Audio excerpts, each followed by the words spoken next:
हम वो चीज़ को देखते हुए आ रहे हैं कि हमारे बुजुर्ग भी करते थे, तो उनकी जैसा तो नहीं कर सकते, लेकिन कर्ण भरा सूर्यदेव को नमन करके मैं जाऊँगा मंदिर 6 बजे सुबह। सही। तो सुबह 6:30 बजे मंदिर खुलता है। सही। तो मैं अपने हाथ से वो जोत जलाऊँगा, जो कि मैं करता रहूँगा। सही। लेकिन जब मैंने वो नज़ारा देखा, मेरे बड़े भाई तो मुझे आगे दे दी, क्या नाम था उनका, अश्वत्थामा। अश्वत्थामा उनके सहायक बनेंगे और हम राक्षस में गिने जाएंगे। हम कलयुग का जब आराम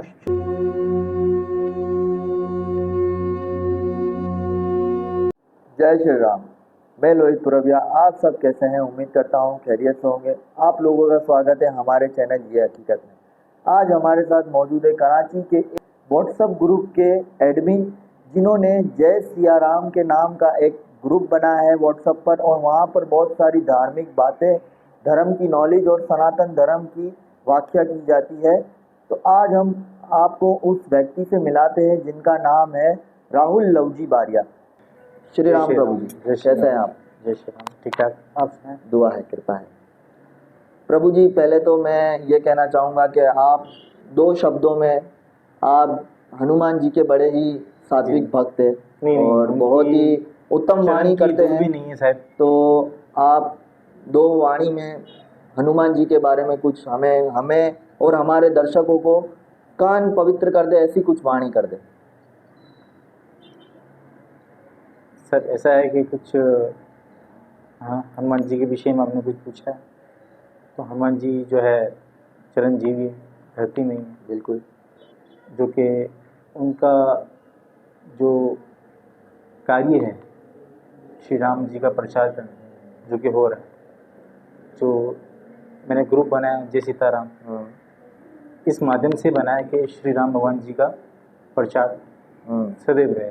इसमें देवी लोग की बात विगत होती है, और अपने हमारे जो बुजुर्ग हैं जो कि सेवा करके गए हैं, उनकी वार्तालाप होती है, कुछ प्रश्न उत्तर होते हैं उसमें।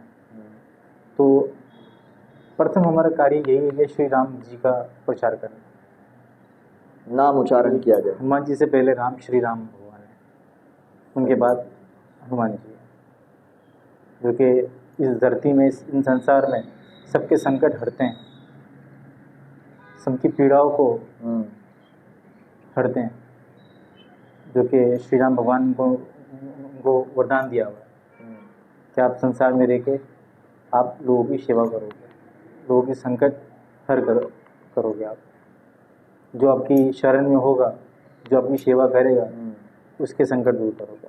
सही। हनुमान जी की तरफ आपका लगाव किस तरीके से बढ़ा? कोई तो ऐसी वजह रही होगी, क्योंकि आजकल की युवा पीढ़ी जो है वो बहुत ही ज़्यादा हनुमान जी को बल से भी देखती है और शक्तिशाली से, और हर चीज़ों में 9 सिद्धि के दाता है। तो हर चीज़ों को मद्दे नज़र रखते हुए जो आज की हमारी युवा पीढ़ी है वो तकरीबन हनुमान जी के बहुत ही जो है कि करीब जाती जा रही है और उनकी सेवा पूजा अधिक से अधिक करती है। सही कहा आपने, बिल्कुल। इसके विषय में ये बात करूँगा कि प्रथम ये मेरे बाप परदादा के एक लाइन से चली आ रही है, जो मेरे परदादा श्री लागा पुंजा बारिया, जो कि हनुमान जी के सेवक थे, हनुमान जी के बुआ भी थे उनके, और जो कि उन्होंने जब रणछोड़ी नारायणपुरा, वहाँ पर मंदिर वगैरह कुछ भी नहीं था, देश की वाणी में कहते हैं वाणी नावड़ी, तो वहाँ मशकी थी, तो वहाँ पर कुछ लोग ऐसे थे कि मतलब झपट में आ जाते, कि मतलब प्रेत साया वगैरह का साया था वहाँ पर कुछ। तो कुछ वहाँ पर लोग थे जो कि हमारे दादा को पूछते थे, सेवक थे उनके। तो जब भी उनकी पंचर लगती थी तो वो आते थे वहाँ पर। तो एक ऐसा दिन आया कि मतलब उनको उनकी शरण में आना पड़ा कि आप हनुमान जी के भक्त हो, तो आप आके ये संकट है जो सब पे छाया हुआ है, आप इसको दूर करो। सही। तो उन्होंने क्या किया कि वहाँ पर श्री हनुमान जी की चौकी लगाई और जोत चली थी वहाँ पर। सिर्फ जोत। सही। उसके बाद जब वो जहाँ पर काम करते थे, जॉब करते थे जहाँ पर, तो वहाँ पर उनको एक पेड़ के नीचे से एक पत्थर मिला, जो कि उनको लगा कि ये कुछ आकार, हनुमान जी का कुछ आकार है। वो पेड़ भी था, वो केले का पेड़। अच्छा, वो केले जो उसके वृक्ष नीचे, था वो बिल्कुल, केले बिल्कुल, का। बिल्कुल। अच्छा। धोबी घाट में, धोबी घाट। धोबी घाट, वहाँ वो काम इंडिया की बात है? नहीं, ये यहाँ की? यहाँ की बात है। अच्छा। खाड़की के काम की बात है। पाकिस्तान, कराची। कराची की बात। तो फिर वो अपने घर पे लाए, सिंदूर से लेप के उनको घर में रखा, जहाँ वो सेवा करते थे बाप जी की। और फिर उनको सपने में बाप जी ने दर्शन दिए, तो कहा कि ये घर में जैसी रखनी चीज़ नहीं है, अच्छा। आप मंदिर रख के आओ जहाँ पे आपने जोत जलाई है, मेरे विश्वास से। तो वो पत्थर जो है अब तक वहाँ रखा हुआ है, वहाँ पर सेवा हो रही है। जो वहाँ के गुजराती लोग हैं जो कि मंदिर की सेवा करते हैं, उसके बाद मंदिर बना वहाँ पर। फिर वहाँ पर जोग माया की जो मूर्त है, वहाँ पर एक झाड़ था। सही। दीवा जोत से पहले वहाँ पर एक झाड़ था, जाके वहाँ से त्रिशूल निकला था वहाँ से। अच्छा। जी बिल्कुल। तो वहाँ माँ का विश्वास वहाँ मिला, तो माँ की मूर्त बनी वहाँ पर। उसके बाद कालका माँ का मंदिर तो मैंने अपनी आंखों से देखा है, बना है, जो मंदिर बना है, मंदिर बना हो जो आज तक वो गुजराती समाज जो है वो आज तक सेवा करती आ रही है। ये आप जो बात कर रहे हैं रणछोड़लाइन नारायणपुरा की बात कर बिल्कुल। रहे हैं। सही। क्योंकि आज तक वो जो गुजराती जमात जो है जो कि उस मंदिर की सेवा करती आ रही है। हालांकि ये सेवा हमारे शुरुआत हुई थी, एक विश्वास रखा था। तो एक दिवस ऐसा आया कि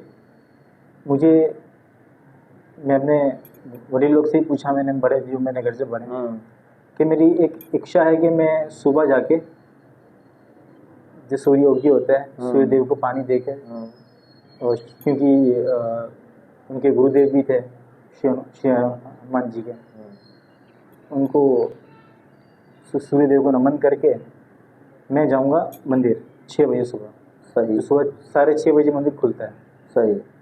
तो मैं अपने हाथ से वो जोत जलाऊंगा, जो कि अब मैं करता रहूँगा। सही। लेकिन जब मैंने वो नज़ारा देखा, मेरे बड़े भाई ने तो मुझे आज्ञा दे दी, क्या भले जो तुम्हारे मन में आए करो, कोई बात नहीं। जैसे दरवाज़ा खुला, जोत पहले से चेतन थी। उसके बाद में कभी 6 बजे गया नहीं। अच्छा जी। मतलब जब आप वहाँ पहुँचे तो मंदिर बंद था? मंदिर बंद था, मेरे सामने उन्होंने दरवाजा ताला खोला है और जोत चेतन थी।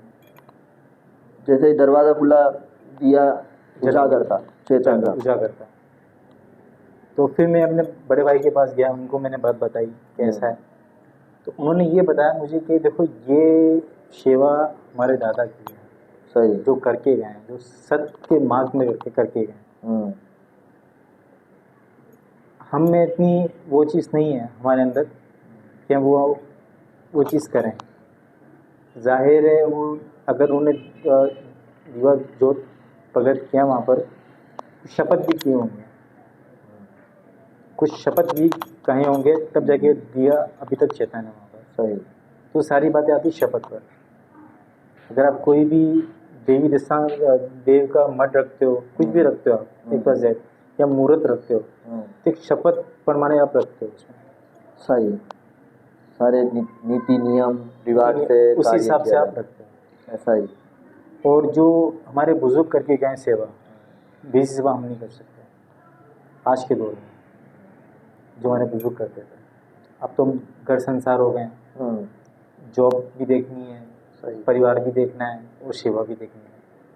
लेकिन हम वो चीज़ को देखते हुए आ रहे हैं कि हमारे बुजुर्ग भी करते थे, तो उनकी जैसा तो नहीं कर सकते, लेकिन कर भर कोशिश करते हैं कि घर परिवार को भी सबसे सेवा यही होती है। घर परिवार, अपने बच्चों को पालना और अपनी धर्मपत्नी को वो मान सम्मान से, क्योंकि वो अभी घर की लक्ष्मी है, उनको भी मान देना है, उनको भी आपको ज्ञान देना है, उनको परिवार को भी ज्ञान देना सब है। कुछ। आपके सबसे गुरु, प्रथम गुरु आप जो कहलाते हैं आपके माँ बाप, आपके माता पिता। बात पे के माता पिता सबसे सबसे बड़े गुरु वही होते हैं, सबसे पहले गुरु वही होते हैं जो कि अपनी कुलदेव से ध्यान कराते हैं। तो राहुल भाई, जैसे कि आपने बताया कि आपके दादा एक बहुत ही हनुमान जी के उत्तम भक्त थे और उनसे आपकी पीढ़ी में ये सारी सेवा पूजा चली आ रही है हनुमान जी की। और हमारे हर कार्य चौदस में बाप जी का निवेश होता है, अच्छा। बाप जी का लोट निवेश होता है हमारा। नहीं तो मतलब कि एक मेरा प्रश्न ये है आपसे कि लोग अक्सर कहते हैं कि हनुमान जी इतने अधिक शक्तिशाली है कि वो शरीर में नहीं आ सकते। नहीं नहीं आ सकते। नहीं, बिल्कुल नहीं। तो फिर किस प्रकार मैं से आपको वो बताता हूँ, बिल्कुल ये आपका प्रश्न बहुत अच्छा है। हनुमान जी जो है, हमें लगता है कि हनुमान जी का जो मंदिर कहीं बना हो, हनुमान जी वहाँ पर हैं विराजमान। विराजमान, लेकिन ये हमारा भय है। वो अभी भी राम का नाम ही ले रहे हैं। और मैं आपको जगह ही बताऊँ, कैलाश पर्वत के थोड़ा आगे जितने मंदिर बने हुए हैं, सिर्फ श्री हनुमान जी का प्रभाव है मंदिरों पर। और जो लोग पवन लेते हैं हनुमान जी का, वो प्रभाव होता है सिर्फ, वो कुछ भी नहीं होता। हम नाखून भी लग गए ना, हम फट के मर जाएंगे। नहीं तो मतलब आप मंदिर देव के विषय बात ले लो, या कोई बुजुर्ग आपके अंदर आते हैं, या हनुमान जी आपके अंदर आते हैं, तो ये मैं जिसको मान्यता नहीं करता, उनका प्रभाव होता है सिर्फ। नहीं, वो तो आपकी बात ठीक है, प्रभाव होता है, लेकिन जैसा आपने कहा कि हनुमान जी के जो मंदिर है वो कल्पनीय है। बिल्कुल, जितने भी मंदिर बने हैं, बिल्कुल। तो जो लोग आस्था लेकर वहां पर जा रहे हैं, जी। वहां सेवा पूजा कर रहे हैं, तो उनकी बात हनुमान जी तक कैसे पहुंचती होगी? मैंने कहा ना, प्रभाव है, प्रभाव है उनका। भाव मंदिर में। पाकिस्तान में जितने मंदिर बने हुए, देश में जितने मंदिर बने हुए हैं हनुमान जी के, प्रभाव है। लेकिन श्री हनुमान बाप जी अभी भी श्री राम जी का नाम लेते जा रहे हैं, जो कि कलयुग तक लेते रहेंगे। उनकी जगह है, उनको जगह दी हुई है। जब श्री राम भगवान जल समाधि ले रहे थे, तो उन्होंने कहा था, अब तुम पहले अब सेवक थे, अब तुम भगवान बनने जा रहे हो, अब तुम भगवान बनने जा रहे हो, जो कि अब पूरा संसार तुम्हारे हवाले है, जो कि तुम्हें राम प्रचार भी करना है, राम प्रचार भी करना है, और दुनिया के हर संकट भी तुम्हें हरना है। लेकिन आपको एक कथा सुनाता हूँ, शनिदेव की। मैं ये कथा स्टार्ट होने से पहले मैं प्रश्न करना चाहूँगा छोटा सा आपसे कि भगवान एक बहुत ही बड़ा अक्षर कह लें या एक वर्ड कह लें उसे हम, तो अगर श्री राम भगवान ने उनको, हनुमान जी को भगवान का लक़ब दिया, बिल्कुल, या कह दिया कि तुम्हें भगवान माने जाना चाहिए, तो लोग तुम्हें या तुम्हें पूजेंगे, भगवान मानेंगे, तो हम एक कंफ्यूजन में फंसे रहते हैं। हमें आज भी कलयुग के अंदर सनातन धर्म में एक ये बहुत ही बड़ी कंफ्यूजन है कि हम भगवान किसे माने। देखें, जितने भी 33 करोड़ कोटि देवी देवता, सबसे उत्तम है शक्ति। आप इस दुनिया में कैसे आए, किसके माध्यम से आए? माँ के माध्यम। प्रथम शक्ति है, पहले शक्ति की उत्पत्ति हुई, उसके बाद विष्णु ब्रह्मा महेश की उत्पत्ति हुई। पहले शक्ति हुई प्रथम, और मुझसे पहले जितने भी लोग यहाँ पर आए उन सबका आदर नमन करता हूँ मैं। उन्होंने जो भी बात की होगी, मैं उनकी बात को रद्द नहीं करूँगा। प्रथम तो ये क्षमा मैं, उन्हें जो भी, सबकी सोच, सबकी मति अलग होती है, और सबकी सेवा अलग होती है, और मेरी मान्यता कुछ ऐसी है सही कि प्रथम शक्ति जो કે નિરાકાર है। सही।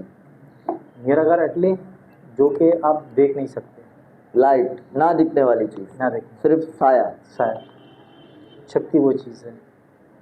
जब शक्ति माँ की उत्पत्ति उत्पत्ति तो नहीं कह सकते हम, जब शक्ति माँ थी तो जब विष्णु भगवान का जब उत्पत्ति हुई, महादेव की उत्पत्ति हुई, ब्रह्मा देव की उत्पत्ति हुई, तो वहाँ शक्ति माँ ने उनको कार्य दी कि आपको ऐसे कार्य करने हैं। जैसे श्री विष्णु भगवान को कहा था कि आपको उस दुनिया का संसार को चलाना है। तो ब्रह्मा देव को कहा था कि आपको दुनिया की रचना करनी है, मतलब वो करना है। और महादेव को ये कहा गया था कि आपको नाश करना है, जो भी आपकी शरण में आए। सही। और आपने देखा होगा कि भगवान शंकर की अगर बात करें हम, तो उनके बारे में तो ये मतलब जोगी भी हैं, उनके पूरे जिस्म में राख भरी हुई है। उसमें भी एक भेद है, उसमें भी एक भेद है कि वो राख क्यों भरी है पूरे जिस्म। हालांकि उनकी पत्नी तो रानी थी, महाराजा के घर से ब्याह कराई। तो करते हैं रामायण की बात। हाँ, तो आपकी मैंने कथा को थोड़ा सा स्टॉप किया था, तो माफ़ी चाहता हूँ। अगर आप वो कंटिन्यू करना चाहते हैं आप वो कंटिन्यू कर सकते हैं, या रामायण कंटिन्यू करना चाहते हैं। जब श्री हनुमान जी का जन्म हुआ तो उनका तेज इतना था कि मतलब उनके पोते माता पिता भी नहीं दे सकते थे, पूरा संसार नहीं दे सकते, इतना तेज था। तो वही तेज सब भगवान में होता है, सब भगवान में होता है वो तेज। जब उनका जन्म हुआ तो माता अंजना ने प्रार्थना की भोलेनाथ से कि इनका तेज जो है थोड़ा कम करें। कम हुआ, उनकी प्रार्थना हुई, क्योंकि वो भक्त भोलेनाथ की थी। तो जैसे उनके गोद में श्री हनुमान जी आए तो उनको दो चीज़ नज़र आई। जैसे उनके शरीर से जुड़ी हुई थी। अच्छा। उनके शरीर से जुड़ी हुई थी। वो सिर्फ 3 व्यक्ति उनको देख सकते थे, सिर्फ 3 व्यक्ति। हनुमान जी के जिस्म से या माता अंजनी के? हनुमान जी के जिस्म। अब वो चीज़ नज़र आ रही थी माता अंजनी को। अच्छा। कैसी नजर महाराज को नज़र नहीं आ रही थी, तो उन दोनों में बहस चल रही थी कि मुझे नज़र क्यों नहीं आ रही, आपको नज़र आ रही है। बहस चल रही थी। तो उस दौरान नारद मुनि आए, तो नारद मुनि ने ये उनको बताया कि ये केवल सिर्फ 3 व्यक्ति दे सकते हैं, श्री हनुमान जी की माता, उनके गुरुदेव और उनके आराध्य श्री राम भगवान। जो कि आपने एक रामायण में एक उसे देखी होगी, जब श्री राम भगवान 14 वर्ष के लिए वनवास के लिए गए थे और सुखबीर के लिए तलाश में थे। तो कहीं पहाड़ उसमें पर्वत में कहीं बैठे हुए थे। तो उन्हें दूसरी जगह कोई 2 व्यक्ति आ रहे हैं, तो उन्होंने एक साधु का रूप धारण कर लिया। आपने देखा होगा, बिल्कुल ऐसा साधु का रूप धारण कर लिया। और वहाँ पर उनकी भेंट हुई लक्ष्मण जी से और श्री राम भगवान जी से। उन्होंने पूछा कौन हो आप, कहाँ से आए हो? तो श्री राम भगवान तो जानते थे, श्री राम भगवान को पता था कि साधु के रूप में कौन है। तो वहाँ पर कुछ श्री राम बड़े प्यार से हनुमान का क्योंकि श्री हनुमान जी अपने वास्तविक रूप में आ गए। जैसे हनुमान सुना अपने वास्तविक रूप में आ गए। उन्होंने फिर प्रश्न किया उनसे कि आपने मुझे कैसे पहचाना? तो श्री राम भगवान ने कहा कि तुम्हारे अंदर इतनी भावना देखकर, इतनी सेवा देखकर मेरा मन प्रसन्न हुआ। और तुम्हारे पास 2 चीज़ ऐसी है जो कि सिर्फ 3 व्यक्ति दे सकते हैं, कांडल ने कवच। कंठा, जो कि हनुमान चालीसा में भी इसका वर्णन है। अगर आप हनुमान चालीसा पढ़ते हो उसका वर्णन किया हुआ इसमें, तो वहाँ पर ये होता है कि फिर वो कांडल कुंडल उनको दिख जाते हैं उनको, तो श्री हनुमान जी वहाँ प्रसन्न हो जाते हैं और उनके चरण में आ जाते हैं कि आपने मुझे पहचान लिया, लेकिन आप हो कौन? क्वेश्चन ये उठा, आप हो कौन? तो श्री भगवान ने कहा कि ना तो मैं आपकी माता हूँ, ना तो मैं आपकी गुरु हूँ, अब बताओ मैं कौन? तो वहाँ श्री हनुमान जी कहते हैं आप मेरे श्री राम, आराध्य श्री राम भगवान। क्योंकि संसार में जब जन्म हुआ था, जब ये रचना रची गई थी भोलेनाथ ने रामायण की, तो उसमें विष्णु भगवान ने श्री राम भगवान जी का अवतार लिया था, लक्ष्मी माँ ने सीता माँ का अवतार लिया था, और शिव भगवान ने रुद्र अवतार लिया जो कि हनुमान जी का था। तो वहाँ पार्वती माँ ने बोला कि मुझे भी इस भाग में, ये धर्म की स्थापना में मुझे भी हिस्सा लेना, इस लीला में मुझे भी हिस्सा लेना, और मैं आपसे दूर नहीं रह सकती। अब वहाँ पर शिव जी कहते हैं कि मैं तो वानर का रूप ले रहा हूँ उसमें, तो चलो मैं आपको अपनी पूंछ में जगह देता हूँ। श्री हनुमान जी के अंदर 2 अवतार हैं, शक्ति, आदि शक्ति भी है, शिव और शक्ति दोनों, और शिव भी है, शिव भी आदि शक्ति भी है। और जब सोने की लंका, जब श्री हनुमान जी को बंदी बना के लेके गए थे रावण की सभा में, तो वहाँ पर केवल उनकी पूंछ से पूरी लंका पूरी जल गई थी। भेद है उसमें भी, क्योंकि माँ पार्वती का श्राप था। माँ पार्वती का श्राप था रावण को, क्योंकि जो सोने की लंका जो बन रही थी वो केवल माँ पार्वती के लिए बन रही थी। कि माँ पार्वती ने एक बात कही थी शिव शंकर से कि सबके देवी देवताओं के जो कि जहाँ पे वो रहते हैं उनके तो सोने के महल हैं, तो मैं चाहती हूँ कि हमारा भी कुछ ऐसा महल। तो उन्होंने उनकी इच्छा पूरी की और सोने की महल बनाया, जो कि वहाँ पर यज्ञ हवन करने के लिए खुद रावण आया। अब यज्ञ हवन तो क्योंकि महापंडित भी थे रावण, वो शिव जी के भक्त भी थे, तो उन्होंने यज्ञ हवन किया और सोने की लंका उनको भाग। अब ये बात जो है शिव शंकर को बहुत अच्छी लगी। जब इन्होंने यज्ञ हवन किया तो जो मांगना है वरदान मांगो, रावण से कहा। तो उसने कहा मुझे लंका चाहिए, उसे लंका ही मांग। तो माँ सीता माँ शिव जी को देखने लगी, तो वहाँ उसको घमंड आ गया, उसने पार्वती माता रावण के अंदर घमंड आ गया कि आपके लिए बनाया था, लेकिन उन्होंने अपनी सेवक की बात रखी। एक इंसान में घमंड आया था ना, तो वहाँ उन्होंने ऐसे शब्द कहे रावण ने, जिससे माँ पार्वती को बहुत क्रोध आया कि जिस लंका पे इतना घमंड कर रहा है ना, ये लंका मैं खुद इसको राख कर दूँगा, जो कि मैं आपको प्रमाण दिया हुआ है, ऐसा हुआ।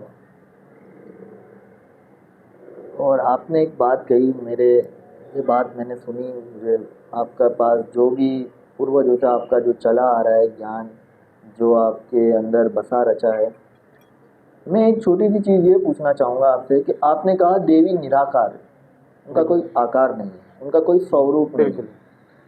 तो अब हम जो ये मंदिरों में पूजा याचना करते हैं, माता की विग्रह है इतनी बड़ी बड़ी, आप 52 शक्तिपीठ चले जाएं, बिल्कुल। आप कहीं पे भी चले जाएं, माता की विग्रह के अलावा वहाँ कोई भी ऐसा मंदिर नहीं है जहाँ माँ की विग्रह ना हो और निराकार पूजा हो रही है। सही। तो ये किस प्रमाण पे आपने ये जो बताया मुझे, इसका थोड़ा सा खुलासा करें। देखिए, जब सती माँ का जब शिव सती माँ के जो पिता थे, उन्हें यज्ञ वन रखा था, तो वहाँ आमंत्रण सबको किया था, देवी देवताओं को, और वो ब्रह्मा जी के अंश भी थे। तो यज्ञ सब देवी देवताओं को बुलाए, केवल शिव जी को नहीं बुलाया। लेकिन सती माँ को वहाँ जाना था, मतलब उनको ऐसा था कि इनका मिलाप हो जाए। तो जब वहाँ शिव जी का अपमान हुआ, जो कि माँ सती से बर्दाश्त नहीं हुआ, हालांकि वहाँ नंदी भी थे, शिव जी ने नंदी को वहाँ भेजा कि आप सती के साथ जाएं। तो शिव भगवान ने काफ़ी बार उनको आभास कराने की कोशिश की कि आप अपने न देखो आप क्या हो। शिव जी ने बहुत बार ये उनको आभास कराया कि आप अपने आप को पहचानो, आप कौन हो। लेकिन उन्होंने इस चीज़ पे ध्यान नहीं दिया, उन्होंने इस बात पर ध्यान दिया कि इनका मिलाप हो जाए। तो जब माँ सती का जब महादेव का अपमान हुआ, तो माँ सती से बर्दाश्त नहीं हुआ। तो वहाँ जो हवन कुंडल था, वहाँ जाने के लिए तैयारी में थी, तो अग्निदेव वहाँ प्रकट हुए कि मेरे अंदर इतनी सत्ता नहीं है कि मैं आपको जला सकूँ, तो मैं क्षमा चाहता हूँ आपसे। तो वहाँ से चले गए वो। तो माँ सती ने माँ शक्ति आई वहाँ पर, जो कि माँ सती का अंश थी। आदि शक्ति में प्रकट हुई। आदि शक्ति ने वहाँ कहा, ना मैं किसी की पुत्री हूँ, ना मैं किसी की घरवाली हूँ, ना मैं किसी की बहन हूँ, मैं स्वयं शक्ति हूँ। वो सती जो है मेरा ही अंश है। सती मेरा ही अंश है। तो अब जो ये तो रचना थी, जो कि होनी थी, ये लीला होनी थी। अगर ये नहीं होता तो आपके घर में कुल देवी नहीं पूजाती। अगर ऐसा नहीं होता, हमारे घर में कुल देवी ना आती। जो 52 पेड़ जो इस संसार में धरती में पड़े, मैं अपनी बात करूँ शंकरपुर धाम की, माँ सती माँ का दायां हाथ वहाँ पड़ा था, तो वहाँ बोछा जी का मंदिर बना। मंदिर बना शंकरपुर धाम में। तो ऐसे करके हमारे घर में कुल देवियाँ, माँ इंगलाज में माँ सती का पिंड पड़ा, अनेक जगहों में। क्योंकि विष्णु भगवान ने जब शिव भगवान आए, उनको पता था कि ये सब होने वाला है। उनको सबसे पता था कि ये सब होने वाला है। वो आए, उन्होंने यज्ञ से उनको उठाया और बहुत क्रोध में वो भागते हुए जा रहे थे। तो विष्णु भगवान ने अपने सुदर्शन चक्र से उनको काट दिया, जिसके 52 पेड़ इस धरती में, 52 भी नहीं कह सकते आप उसको, 52 से ऊपर भी थे, अधिक थे। 52 से भी ऊपर थे। सही, 52 से भी ऊपर थे। तो जो आपका प्रश्न है, जो कि शक्ति निराकार बात कैसे हो सकती है, क्योंकि हम अगर 18 पुराण है हमारे धर्म में, सनातन धर्म में 4 वेद, 108 उपनिषद और 18 पुराण है। 18 पुराण में अगर हम देवी पुराण उठाते हैं, तो देवी पुराण में जो प्रथम जो चीज़ बताई गई है, वो यही बताई गई है कि सब कुछ देवी से उत्पन्न हुआ, पूरी सृष्टि। अगर हम उसके बिल्कुल अपोजिट शिव पुराण उठाते हैं, तो बिल्कुल वहाँ पर शिव भगवान को मान्यता दी जाती है कि शिव से उत्पन्न हुआ। वहाँ हम नारद पुराण उठाते हैं, तो वहाँ नारायण से सारी सृष्टि रची। लेकिन मैंने आपको क्या कहा प्रथम में कि शिव शंकर ने काफ़ी बार उनको आभास कराया कि आप खुद को पहचानो। अच्छा, जब पुनर्जन्म हुआ माँ पार्वती माँ का, तो जब वो अपनी आयु में आई तो शिव भगवान से विवाह हुआ, जिसको हम महाशिवरात्रि मनाते हैं। सही। शक्ति पहले उन्होंने आभास कराया माँ पार्वती माँ को, आप अपने आप को पहचाना, आप कौन हो। सही। आप खुद आदि शक्ति हो, उनका अंश होगा। सही। जब ये उनको ये आभास हुआ, तब जाके शिव और शक्ति का मिलन हुआ, तब जाके उनका विवाह हुआ, जो हम महाशिवरात्रि। बिल्कुल नहीं, बहुत अच्छी आपने ये जो चीज़ बताई हमें, क्योंकि हम हमेशा एक, मैंने कहा ना कि हम एक चीज़ में उलझे रहते हैं, भगवान कौन और किसको माने किसको मान ना दे। हमें देखे हर चीज़ हमारे धर्म में एक चीज़ ला के दे दी गई। जैसे आपने हनुमान जी से कहा कि हनुमान जी को भगवान कहा गया है, मैं इस चीज़ को मानता हूँ और लोग भी मानते हैं। मेरे मानने से क्या हो जाता है, लेकिन लोग भी मानते हैं कि भगवान श्री राम ने जो अपने मुख से जो वाणी कर दी, उसको असंभव है कि ये झुटलाया जाए। बिल्कुल। वो सत्य में ही आएगी। लेकिन रामचरितमानस में हनुमान जी स्वयं कह रहे हैं कि उन्होंने अपने आप को ऐसा बुरा शब्द कहा है जो मैं यहाँ कह नहीं सकता। वो मेरी जिबा से अगर मैं कहूँ बिना पुस्तक के तो एक बहुत ही हो सकता है मुझसे गुनाह हो जाए, पाप हो जाए। तो हनुमान जी ने वो अपने आप को वो शब्द कहते हुए आगे की श्लोक में कहा है कि मुझे ना पूजा जाए, मैं पूजने के लायक नहीं हूँ। सही। रामचरितमानस की बात कर रहा हूँ। लेकिन ये तो हमारी मान्यता है ना। हाँ, कि हम श्री हनुमान जी को पूछते हैं, तुम्हारी मान्यता है। हनुमान जी ने नहीं कहा आप मुझे पूजो। हनुमान जी तो सेवक थे, एक सेवक के रूप में उन्होंने अपने आप को संसार में उनका हुआ। लेकिन श्री राम भगवान ने उनको भगवान का लक़ब दिया।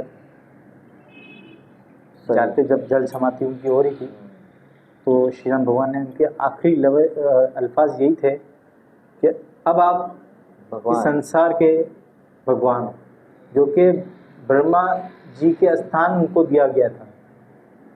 ब्रह्मा जी का स्थान उनको दिया गया था और उनको एक जगह दी गई थी, आप वहाँ बैठ के आप तपस्या करो।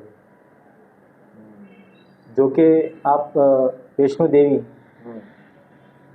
देवी का आप देख लो, और वहाँ पर भी मैं तो कहता हूँ सारी जितनी भी देवियाँ हैं ना, सबकी वीर हनुमान जी, सारी देवियाँ। सही, बिल्कुल सही कह रहे हैं आप।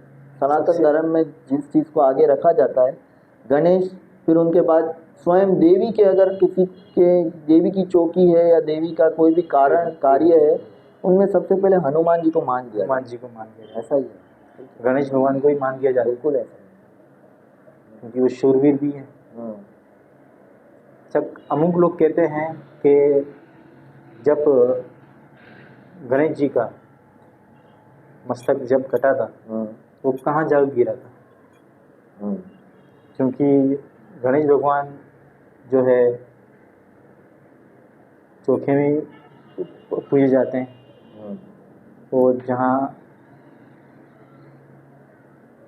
किसी की डेथ हो गई है कुछ होगी, वहाँ गणेश भगवान का पाठ लगाया जाता है मृत्यु के दौरान। तो उनको भी एक वरदान दिया गया है, क्योंकि उनका मस्तक महान में जाके पड़ा था। अच्छा जी। वो जो पाठ होता है उनका धर होता है, वो श्रीफल जो होता है उनका मुख होता है। वो श्रीफल जो है वो आकार शिव शंकर भोलेनाथ का ही है। शिवलिंग नहीं, श्रीफल नारियल। सही। जो आकार जो है जी, वो शिव जी ने उनको उत्पत्ति किया है। अच्छा, बिल्कुल। तभी हम श्रीफल को इतना महत्व देते हैं हर कार्य में, हर चीज, हर कार्य ये श्रीफल लाजिमी। हर कार्य में, हर कार्य। हर पूजा कर लो उसमें आपको नारियल चाहिए। सही। तो आप अगर अपने बारे में कुछ बताना चाहें कि आप किस चीज़ को लेकर अब तक चल रहे हैं, जैसे आपने बताया कि आपके पितृ तो वो हनुमान जी को, कुल देवी को लेकर चलते आ रहे हैं, बिल्कुल। आप अभी जिस सेवा साधना, जिस पदवी पर है, चल रहे हैं अपने पूर्वजों की, वो किस चीज़ को लेकर चल रहे हैं? देखिए, मैं तो अभी जिस पदवी में हूँ, पदवी में नहीं कह सकता मैं एक सेवक के रूप में अपने आप को मानता हूँ कि मैं एक सेवाधारी हूँ, जो कि अगर मेरा इस युग में जन्म हुआ है तो कोई कार्य है इसका। सही। अगर मुझ पे कोई बुजुर्ग का या देव का आमान हुआ है तो इसका कोई कारण है कि मैं संसार में किसी की हेल्प कर सकूं, किसी की मदद कर सकूं। तो इसी हवाले से मैं एक बात करूंगा कि रणछोड़ नारायणपुरा में एक बुजुर्ग थी जो कि 15 दिन से लापता थी। अच्छा। 15 दिन से लापता थी। तो उनके बराबर मेरे कज़न का घर है।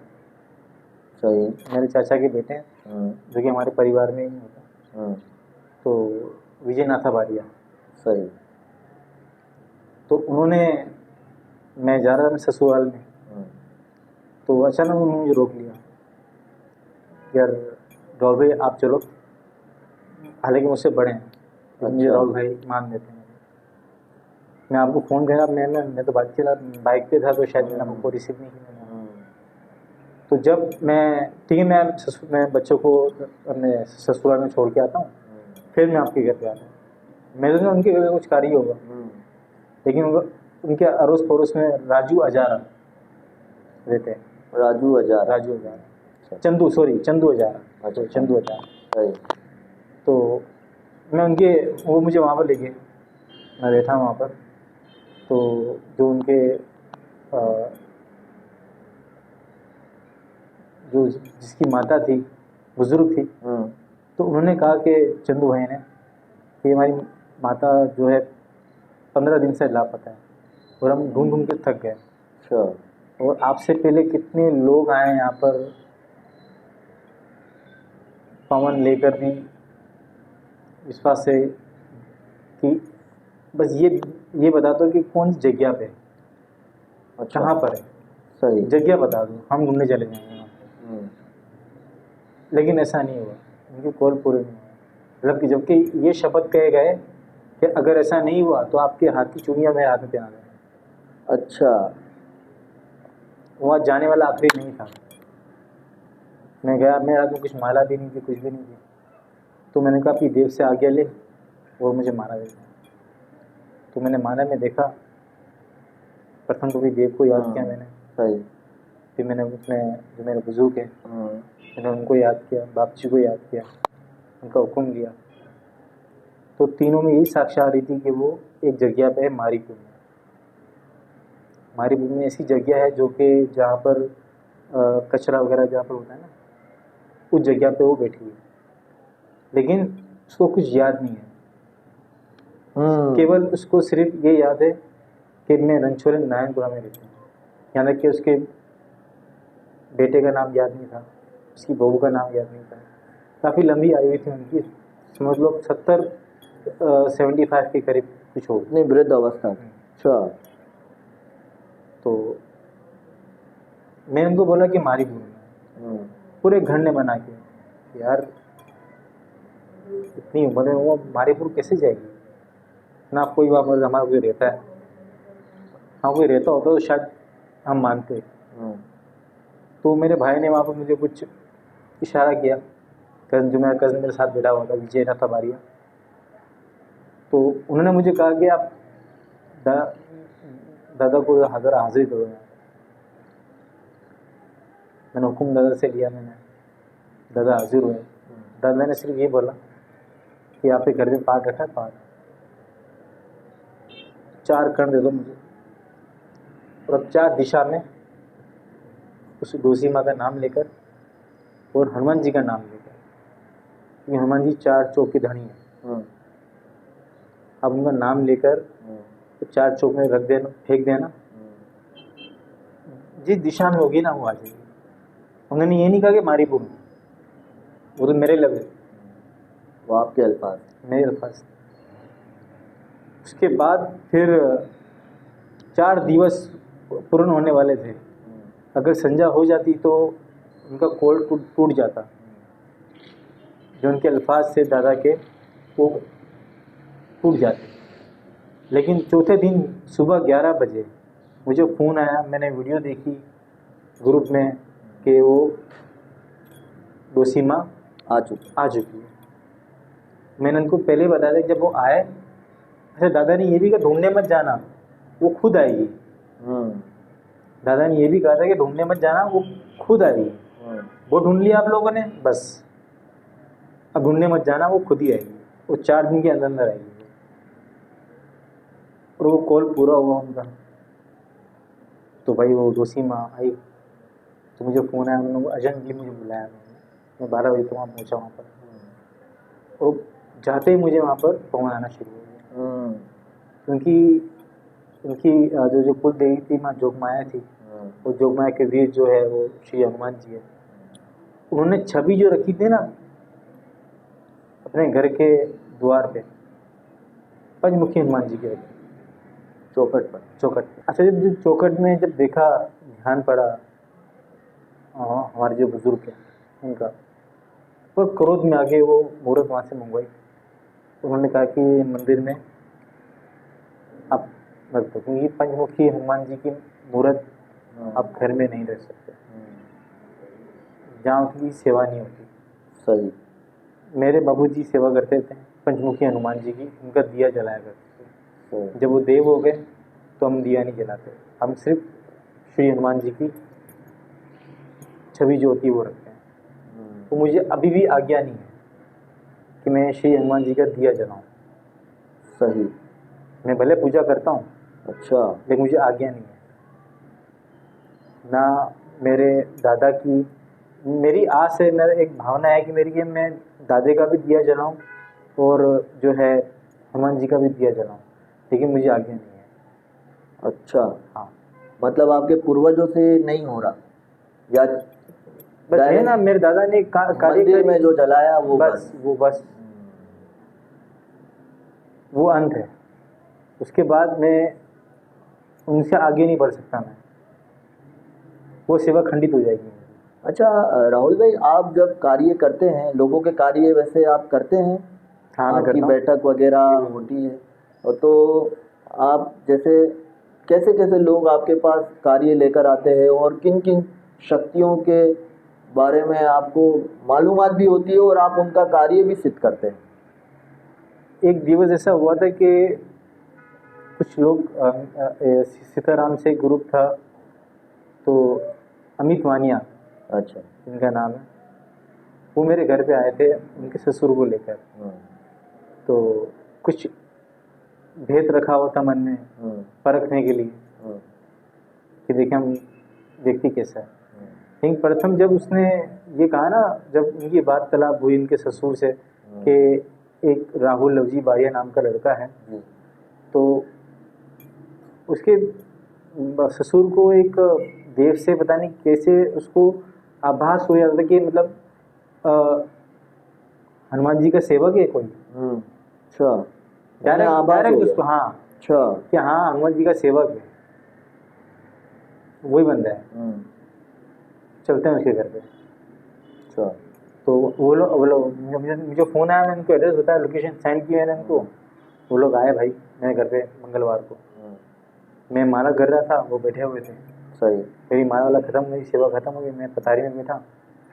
तो कुछ उन्होंने कहा कि कुछ, मैं प्रथम ये पूछा आपकी कर दे कौन सी, आपकी अटक, आपकी हाथ क्या है, कास्ट के बारे में? हाँ, कास्ट के मैंने पूछा उनका, तो परमार बताई, वो जो कि परमार हमारे मोहार भी हैं। अच्छा। तो उन्होंने बताया कि ऐसा है कि मेरा जो बेटा है 7 साल पहले उसको पहले पवन आता था, अब नहीं आता। उस लड़के को। अब नहीं आता। लेकिन जब पवन आया था उसको पहली बार, मतलब ऐसा पवन आया था कि मतलब मन की जो मन में जो आपकी बात है ना, वो बता देते। जो आप चीज़ों कहीं रख दो, छुपा दो, वो ढूंढ के लाते थे। ऐसा पवन था उनका। अच्छा। तो मैंने अब क्या है कि अब वो तो बिल्कुल शांत हो गए। अब आप बताओ, क्योंकि मेरा बड़ा घर है जो कि सारा हिसाब किताब उसके पास था पहले। अब वो महान की सेवा करने लगा है। अब देवमठ की सेवा से वो दूर हो गया है। अब वो देवमठ की सेवा इसके ऊपर आई थी। लेकिन मैंने वहाँ पर उनको ये बात बताई कि अच्छा अभी कुल देवी तो ये है माँ गेल माँ बाटला वाली, वो रामपड़ी में थी। सही। तो मैंने कहा एक और देव है। अच्छा। मैंने कहा एक और देव है, नाम नहीं बताना, नाम नहीं बताऊंगा आपको। अच्छा। तो मैंने तो विश्वास किया। मैंने कार का मान जो खापरे आपके आई है। तो उन्होंने मननता की इस बात को। तो मैंने कहा थोड़ा सिर्फ मैंने बताया, थोड़ा सिर्फ आप बताओ। तो उन्होंने पूरा खुलासा बताया कि ऐसा है वैसा है। तो मैंने उनको वहीं बता दिया कि आपके जो बुजुर्ग हैं, जो आप चाहते हो कि इस बच्चे के ऊपर आए, वो आपसे कुछ नाराज़गी हो गई है। मतलब इस बात की नाराज़गी हुई कि आपके घर में कोई भी ऐसा कुछ कार्य होता था, किसी का मरण होता था, आप उनके ऊपर डाल देते कि आपके होते हुए ये सब क्यों हो गया। ये मैं प्रश्न कर चुका हूँ पहले पॉडकास्ट में, और अच्छा है आप इस बात को खुलासा कर रहे हैं। तो उन्होंने कहा कि आपके होते ये सब क्यों हो गया।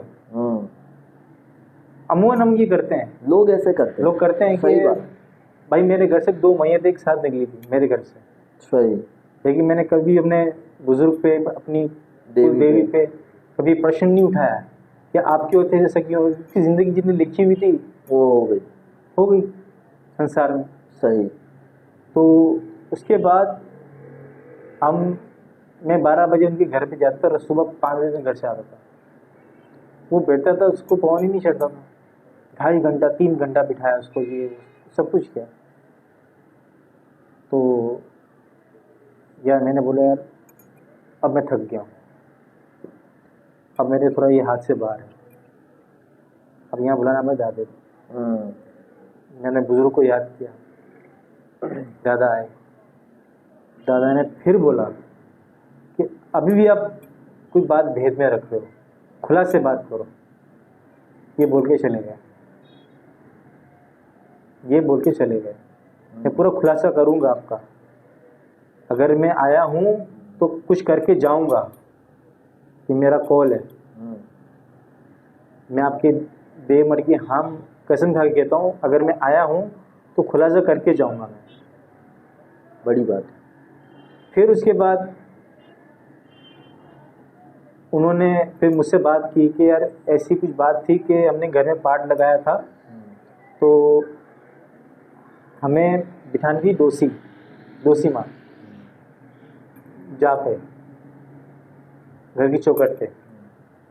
तो उन्होंने आह्वान पता कहाँ से किया? महान से। दोसी माता। हमारे जो घरड़े बूढ़े आते हैं वो कहाँ से आते हैं? महान से थोड़ी आते हैं, अपनी योनि से आते हैं। पितृ योनि, अपनी यूनि से आते हैं। कोई भी बुजुर्ग, कोई भी गैड़े बूढ़े आपको बताएंगे नहीं मैं किस यूनि से आया हूँ।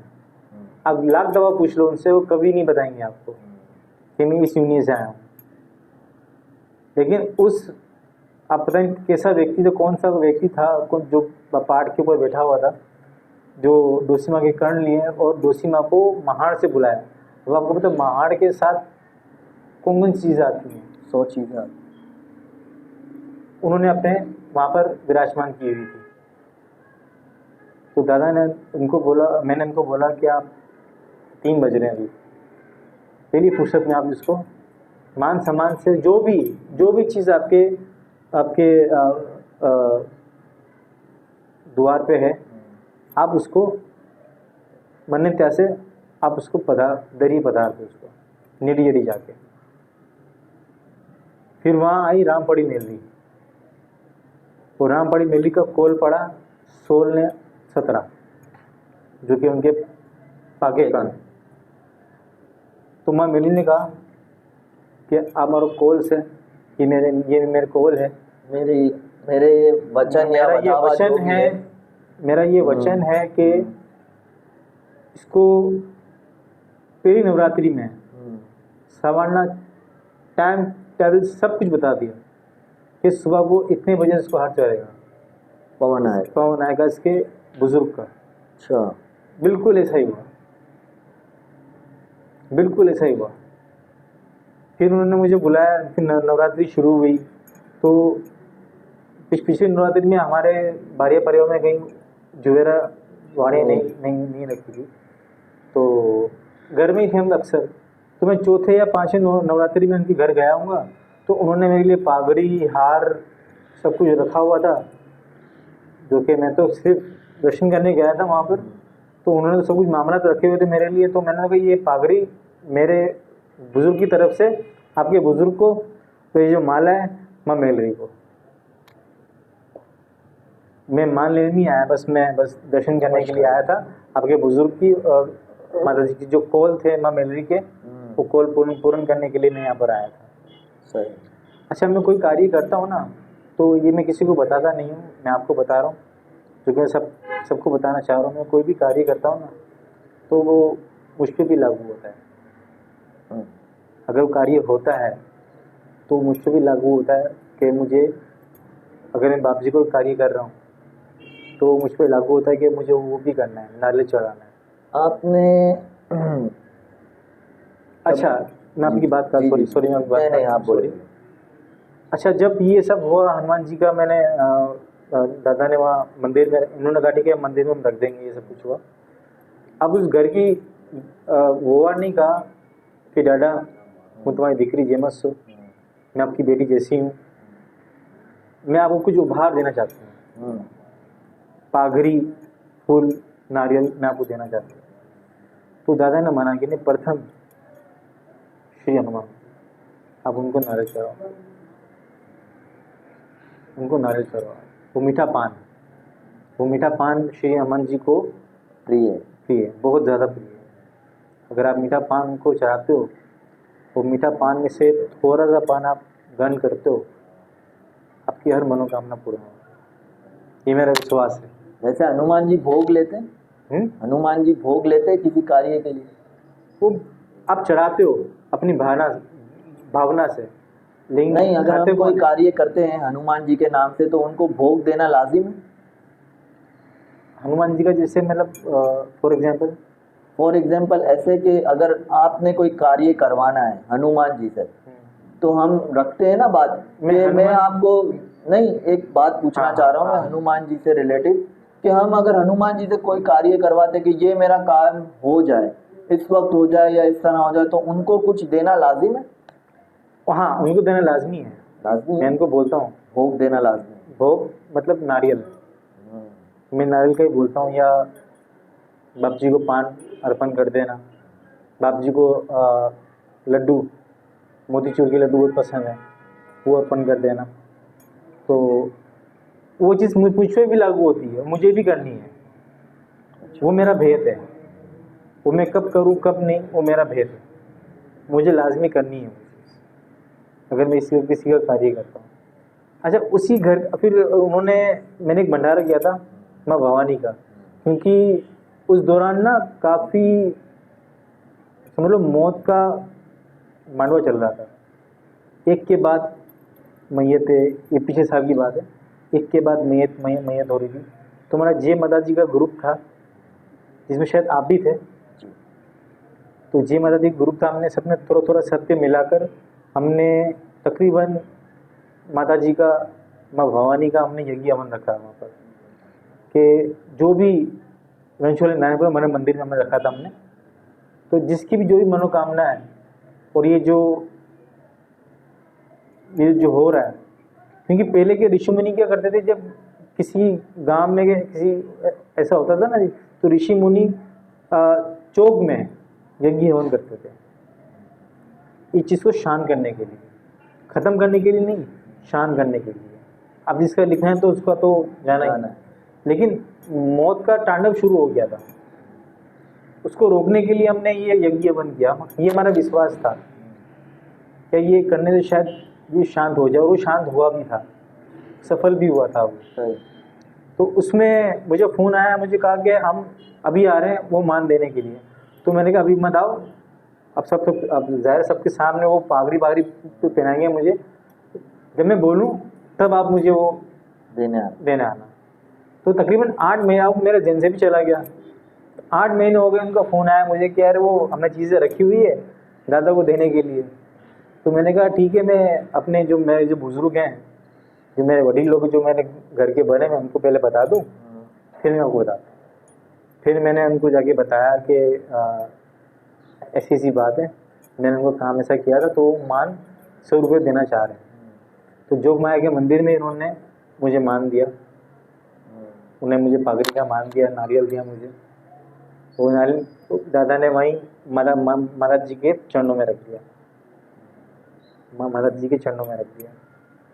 तो फिर उसी घर की उसी तकरीबन 2-3 महीने बाद उसी घर का मुझे दोबारा फ़ोन आया कि मैंने कहा था कभी भी आपके घर में कुछ भी हो, मुझे मैं एक पाँव में खड़ा हूँ, क्योंकि आपने मान दिया मुझे। तो मैं एक बार ये फ़ोन आया उसके बेटे का कि यार मेरी माँ के ऊपर ऐसा सीन हो गया है, मतलब वो चल नहीं पा रही है, अब वो बिल्कुल, क्योंकि उस दौरान चिकनगुनिया भी चल रहा था। हमें सारी रिपोर्टें कराए, सब रिपोर्टें सही आई है, मुझे कुछ और मामला लग रहा है, उसके बेटे ने बोला। मैंने कहा ठीक है यार, कि 3-4 फ़ोन आने के बाद मैं नहीं गया उनके घर पर, लेकिन मैंने कहा एक काम में मैं शनिवार को आऊँगा। मैं शनिवार को गया, तो 2-3 भूए और बैठे हुए थे, सेवाधारी बैठे हुए थे। मैंने उनसे पूछा साहब आप मुझसे ज़्यादा शिव लोग हो, आप लोगों को क्या नज़र आता है? कुछ भी नहीं भाई, मेडिकल है। मैंने भी थोड़ा माला लेके गया था, मैंने भी थोड़ा विश्वास किया, मैंने कहा अरे मेडिकल है। अच्छा, तो हम फिर दूसरी बातों में लग गए, दूसरे विषय में बात करने लगे। अब उसकी तबीयत और ज़्यादा ख़राब हो गई, उसको दूसरे कमरे में लेके गए, वहाँ पर उसकी और तबीयत ख़राब हो गई, सब भागे वहाँ से। मैं वहाँ बैठा रहा, और यकीन मानो अभी कुल देवी साक्षी रख के मैं बात करूँगा कि मेरे कान में आवाज़ आई दोबारा देख। मैं दोबारा देखा, हमने बात है तो कुछ बात, किसी ने पाँव पकड़े हुए, वो यही अल्फाज बोल रही थी कि मेरे पाँव किसी ने पकड़े हुए, जोड़े हुए हैं किसी ने। तो मैंने उनसे लींबू मंगवाया, और इसमें मैंने सिंदूर भी था उनके घर पे जो बाप जी को चढ़ता है, सिंदूर मंगवाया मैंने। सिंदूर के 4 मैंने तिलक किए, और मैं बिल्कुल उनके चौखट में खड़ा हो गया। आप यकीन नहीं करोगे, मेरा हाथ ऐसे हो रहा था कि अभी नींबू मेरे हाथ से गिर जाएगा। जो मेरे चाची का बेटा था जो अड़ोस में रहता है उनके, मैंने उनसे कहा कि यार माला में एक दफ़ा बढ़ावा ले ले मेरे बुज़ुर्ग का, क्यों मेरे साथ चले, मेरा अकेला काम नहीं है। हम गए लंचुलन के बाहर जो 4 रास्ते आते हैं वहाँ फेंक दिया।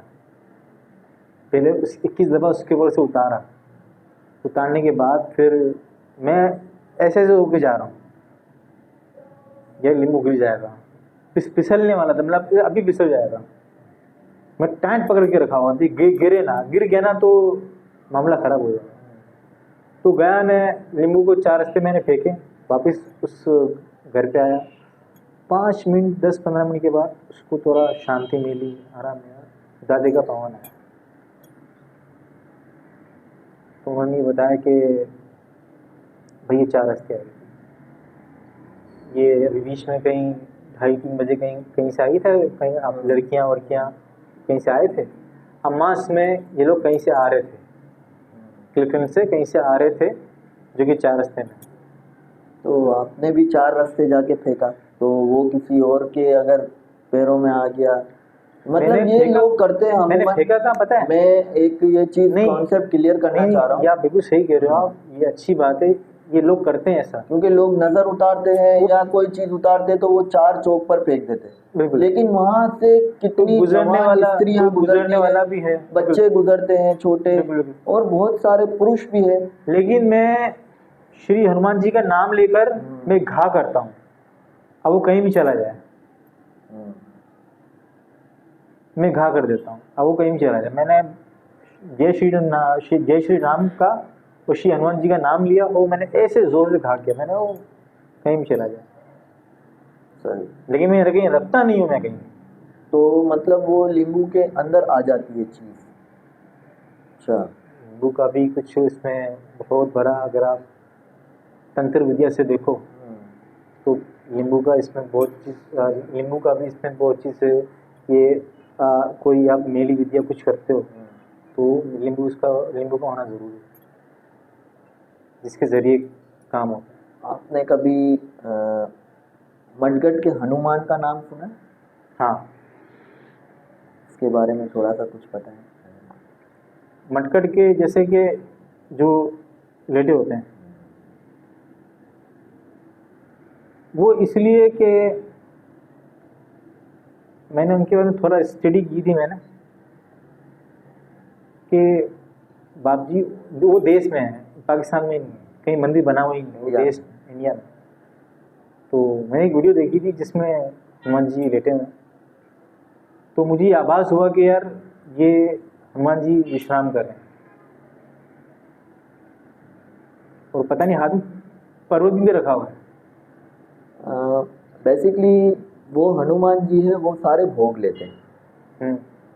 हाँ, उनका मुख खुला है, बिल्कुल, और उनके मुख में डायरेक्ट सारे भोग डाले जाते हैं। बिल्कुल बिल्कुल। यहाँ तक कि वो आहार भी जिसे हम कहते हैं कि हनुमान जी को ये कैसे भेंट किया जाए, वो आहार भी उनके मुख में डाला जाता है, इसीलिए वो मडगढ़ के हनुमान कहलाते हैं। और मडगढ़ की काली भी होती है, मडगढ़ के हनुमान जी भी होते हैं। इन्हें सिद्ध करने के लिए शायद हमें मसान काफ़ी ज़्यादा ज़रूरी हो। देखिए, अगर काली माता की बात लेकर आप करते हो तो मैं इसको मान्यता करूँगा, लेकिन आप श्री हनुमान जी की बात करोगे ना मस्तक की, तो मैं इसको मनन नहीं करूँगा, क्योंकि हनुमान जी का महान से कुछ है ही नहीं, महान के अंदर है ही नहीं। आपने हनुमान जी जो है वो है बाल ब्रह्मचारी है, तो रुद्र के अवतार ही। एक दिवस ऐसा आया था कि जब लक्ष्मण जी को तीर लगा था ना, तो वहाँ श्री राम भगवान की आंखों से आंसू निकल रहे थे कि आप कहो तो मैं ऐसा कर दूं कि सूरज को निगल जाऊं, सूर्य देव को निगल जाऊं, किसी की मृत्यु ना हो। माँ पार्वती पूछती है कि ये हनुमान क्या कह रहे हैं, ऐसा हो सकता है? बिल्कुल हो सकता है, बिल्कुल हो सकता है। लेकिन जो बात आप कह रहे हैं कि हनुमान जी का मसान से कोई लेना देना नहीं है, मसान के बाहर है। तो जो हम एक हमारे यहाँ के लोग हैं, एक हनुमान जी को बहुत मान दिया जाता है। ये तो इंडिया में या किसी अन्य देश में हनुमान जी को मडगढ़ के हनुमान कहा जाता है, लेकिन हमारे यहाँ हनुमान जी को एक नाम दिया जाता है हड़काया हनुमान। वो तो 84 खाते में उनका वर्णन है। बिल्कुल, वो मसान में ही पूजे जाते हैं। वो ऐसे पूजे जाते हैं कि जो पंचमुखी का एक मुख होता है ना, जो पंचमुखी का एक मुख होता है, नाम नहीं दूंगा उनका, एक मुख जो कि महान में होता है। अच्छा, पंचमुखी का एक मुख जो होता है ना, आपको शायद श्री नरसिंहदेव का विश्वास करते हो? मैं आपको 5 मुख के बारे में, हाँ मुझे इस चीज़ का पता है कि देखे रोंगटे खड़े हो रहे हैं। ये नारसिंह ऐसे देव हैं कि अगर आप मुझसे रिलेटेड बात करते हैं तो मैं नारसिंह के बारे में बहुत कुछ जानता हूँ। और मैं ये जानता हूँ कि जब नारसिंह देव के, मैं कंट्रोवर्सी नहीं कर रहा, लेकिन ये बात मैं बताना चाहता हूँ कि आज भी देश में जहाँ पर नरसिम्हा देव के पाठ किए जाते हैं, वहाँ पर बकरे चढ़ाए जाते हैं। बिल्कुल कलेजी चढ़ाई जाती है। बिल्कुल बिल्कुल बिल्कुल सत्य बात बिल्कुल। हमारे कुछ ऐसे तांत्रिक है, बिल्कुल, कुछ ऐसे तंत्र है जिनको सबसे ज्यादा उत्तम मैंने आपको बताया कि दो व्यक्ति हैं। पहला आपके सामने आ गया बिल्कुल नारसिंह, दूसरा हो सकता है आपकी शायद बुद्धि में हो, आप बता पाए। और इतना तो मुझे पता है कि आपको इन चीज़ों का अनुभव है, वो आप हमारे कैमरे में ना बताएं, लेकिन मुझे पता है कि नहीं इस चीज़ के देखो, बारे में कुछ चीज़ें ऐसी होती कि जो कि गुप्त चीज़ें होती हैं, जो मैं आपका चैनल है तो इसमें कोई सहमत हो कोई असहमत हो तो मैं किसी का दिल नहीं दुखाना चाहूँगा ना, क्योंकि मेरे पास जो विश्वास है, जो मैं विश्वास करके आया हूँ, जो आप मुझसे प्रश्न पूछ रहे हो, जाहिर सी बात मैं भी कुछ स्टडी करके आया हूँ, अपनी देव से आज्ञा लेकर आया हूँ, मेरी देव ने आज्ञा दी है मुझे, तब जाके मैं यहाँ पर पहुँचा हूँ। मेरे बुजुर्ग ने आज्ञा दी, बुजुर्ग मेरे साथ ही हैं, समझ लो, मेरे पास बैठे हुए हैं, मेरे पास ही बैठे हुए हैं, जो कि आपके प्रश्नों का उत्तर दे रहे हैं। मैं नहीं दे रहा, आभार है उनका, हमारे नहीं दे घर रहा। प्रवेश किया उन्होंने, आभार है उनका, कोटि कोटि वंदन है उनको। शायद मैं जवाब नहीं दे रहा, शायद वो जवाब दे रहे हैं, क्योंकि मेरी इतनी स्टडी नहीं है, मेरा इतना वो नहीं है कि मैं आपके प्रश्नों का उत्तर दे सकूं, शायद। सही।